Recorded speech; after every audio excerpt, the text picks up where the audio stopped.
upang maiwas sa banta ng iligal na droga at terorismo ng mga kabataan, matagumpay na nailunsad ng KK Summit 2025 ng mga tauhan 51st Maneuver Company ng Regional Mobile Force Battalion 15 sa Santa Maria National High School, Ifugao.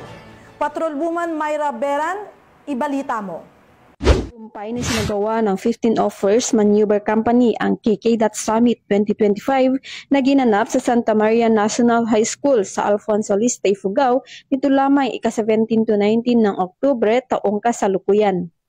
Ang aktibidad ay pinangunahan ng 15th of 1st Maneuver Company, katuwang ang 2nd Ifugao Provincial Mobile Force Company na dinaluhan ng mga Youth Mobile Force Ifugao, IFSU Potgia ROTC Unit, KK Alfonso Lista Chapter at mga sangguniang kabataan. Mahigit 3 araw na puno ng kaalaman at inspirasyon ang naranasan ng mga kabataan. Tampok sa summit ang mga lecture ukol sa anti-drugs, anti-bullying, mental health, public speaking at leadership. Hindi rin nagpahuli ang mga masayang bahagi ng programa, gaya ng talent show at team building activities na nagbigay daan sa pagpapalawak ng pagkamalikhain at samahan ng mga kabataan. Ang aktibidad ay may temang kabataan ngayon, leader ng kinabukasan, nang handang yakapin ang kanilang kakayahan at gampanin sa paghubog ng mas maliwanag na bukas.